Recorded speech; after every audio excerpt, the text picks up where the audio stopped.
Seorang misionaris tewas dibunuh karena membawa Injil ke Toraja. Namun, kematiannya justru membuka jalan bagi ribuan orang menerima Kristus. Bagaimana hal ini bisa terjadi? Inilah dia jejak misi di Sulawesi Selatan.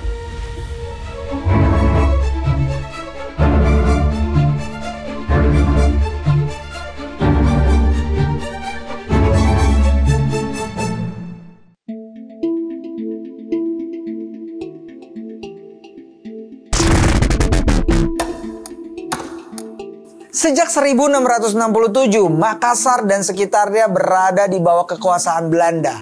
Gereja VOC yang kemudian diteruskan oleh GPI menempatkan pendeta di sana untuk melayani jemaat Kristen dari Eropa dan pribumi pendatang.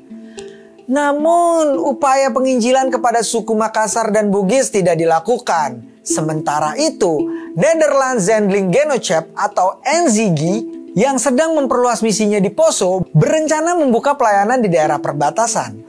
Karena keterbatasan sumber daya, NZG kemudian bekerja sama dengan Grivormet Zendingbond atau GZB yang belum memiliki ladang misi di Sulawesi Selatan. Pada tahun 1913, GZB mendapat izin untuk melayani di Palopo dan juga Rantepao. Albertus Andrianus van de Loosdrecht adalah misionaris pertama dari GZB yang tiba di Rantepao pada tahun 1913. Namun ia hanya berada di sana beberapa hari sebelum melanjutkan perjalanan ke Poso untuk belajar dari dua misionaris senior, yaitu Dr. Andriani dan juga Christian Kruyt. Keduanya telah lebih dahulu menjalankan pelayanan di Sulawesi Tengah. Pada Mei 1914, Loosdrecht kembali ke Rantepao dan mulai giat memberitakan Injil kepada penduduk setempat.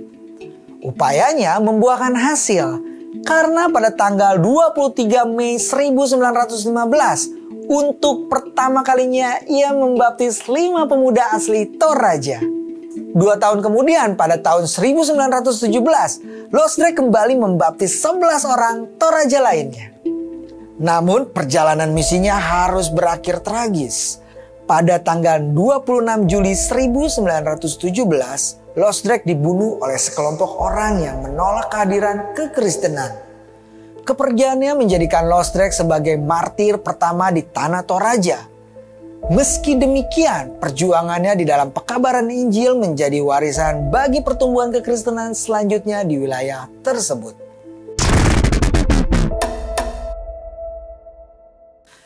Kematian Loosdrecht mengguncang pemerintah dan lembaga misi lainnya. Namun, semangat untuk memberitakan Injil tidak pernah surut. Pada tahun 1928, lembaga misi GZB kembali mengutus misionarisnya ke daerah Rongkong dan juga Seko. Kemudian pada tahun 1930, misi kembali ditempatkan di Palopo. Upaya ini membuahkan hasil yang signifikan karena hingga akhir tahun 1938 tercatat sebanyak 14.000 orang telah menerima baptisan di wilayah pelayanan misi GZB. Selain pemberitaan Injil, bidang pendidikan juga menjadi fokus pelayanan Zending.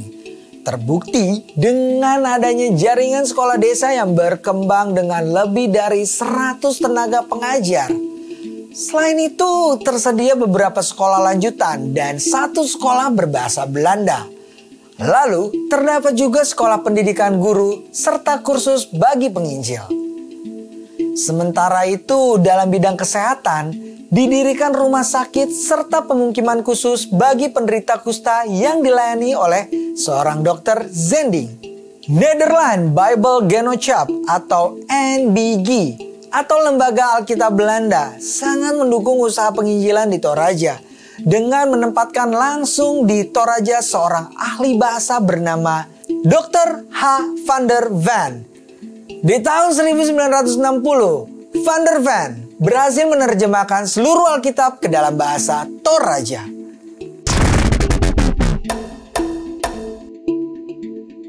Baik GZB dan juga NZG yang melayani di wilayah Sulawesi Selatan sangat berhati-hati dalam menangani persoalan adat dalam proses penginjilan mereka.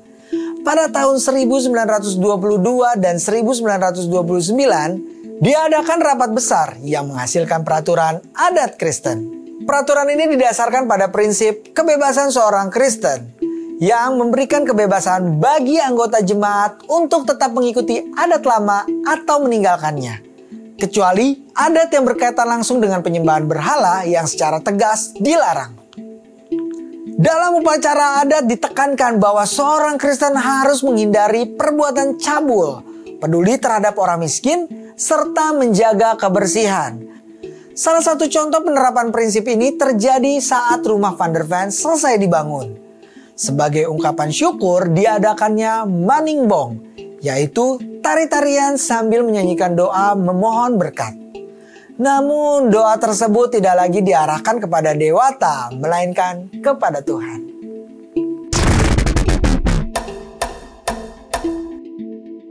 Pada tahun 1921 di wilayah pelayanan Gazibi telah ada jemaat yang memilih 2 orang penatua untuk melayani. Seiring perkembangan gereja pada tahun 1930-an, klasis-klasis mulai dibentuk.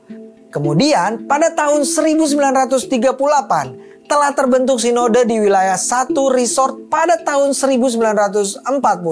Salah satu jemaat di wilayah pelayanan Gazibi mengajukan permohonan untuk berdiri secara mandiri dan memanggil pendeta sendiri.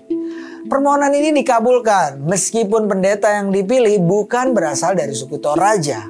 Menyadari kemungkinan bahwa jemaat-jemaat yang lain juga menginginkan kemandirian serupa, Zending lalu merancangkan agar gereja-gereja yang berdiri sendiri nantinya dapat tergabung dalam satu sinode.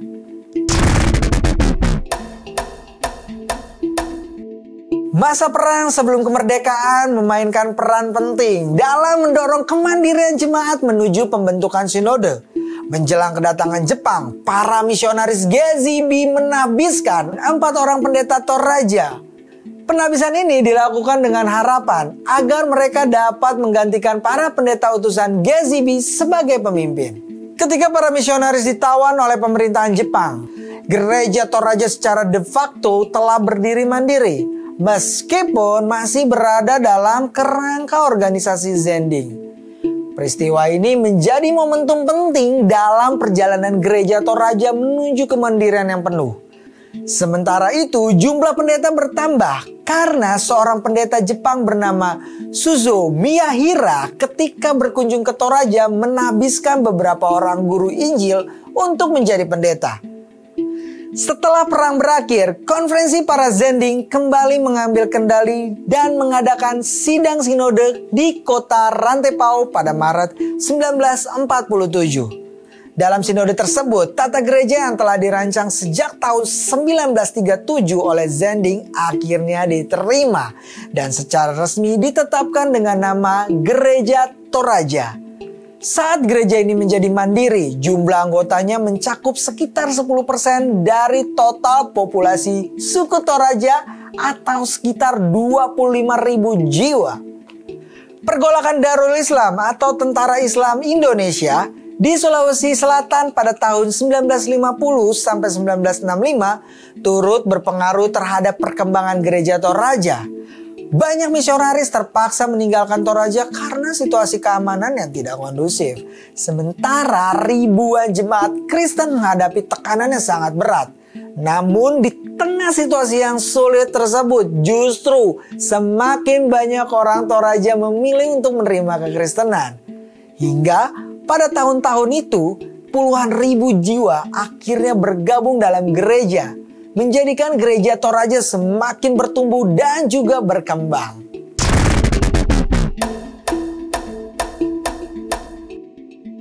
Sementara itu, GPI menempatkan seorang pendeta bantu di Mamasa sejak tahun 1914 hingga 1927. Hasilnya, sekitar 20.000 orang telah menjadi Kristen pada tahun 1925 dan pada tahun 1928 GPI menyerahkan ladang misinya kepada Christelijk Gereformeerd Kerken atau CGK yang kemudian mengutus 2 misionarisnya. Di bawah bimbingan misionaris-misionaris ini, organisasi gereja berkembang dengan baik. Di mana pada tahun 1931 terdapat 10 jemaat yang telah memiliki majelis dan 1 klasis telah terbentuk. Berkat pelayanan yang intensif, pada tahun 1937 sekitar 2.500 orang menyerahkan diri untuk dibaptis. Lembaga misi CGK juga menjalin kerjasama dengan Gevormd Zendingbond atau GZB dalam penerjemahan Alkitab, pendidikan calon guru, dan juga perkembangan organisasi gereja. Puncaknya, pada tahun 1948, Sinode pertama Gereja Toraja Mamasa atau GTM resmi digelar dan menandai kemandirian gereja di wilayah tersebut.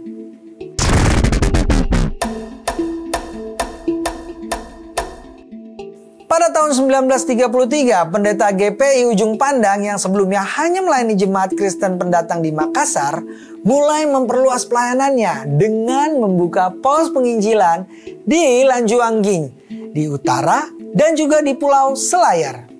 Upaya ini mendapat sambutan yang positif dengan meningkatnya minat masyarakat Makassar dan Selayar terhadap Injil. Di tahun yang sama, Gereja Gevormd Belanda juga membuka ladang penginjilan di Ujung Pandang dan beberapa di daerah lain di Sulawesi Selatan. Gereja ini mengutus pendeta H. van den Brink yang tidak hanya memberitakan Injil, tetapi juga melayani di bidang pendidikan, pengobatan rumah sakit di Labuan Baji, serta penyebaran literatur Kristen. Hasil dari pelayanan kedua lembaga misi ini cukup signifikan. Sebelum Perang Dunia Kedua, beberapa puluh orang telah dibaptis di Makassar dan Selayar, serta beberapa orang Bugis di Watan Sopeng. Pada tahun 1966, hasil pelayanan GPI dan Gereja Gevormd dilebur menjadi Gereja Kristen Sulawesi Selatan, atau yang biasa disebut juga dengan GKSS.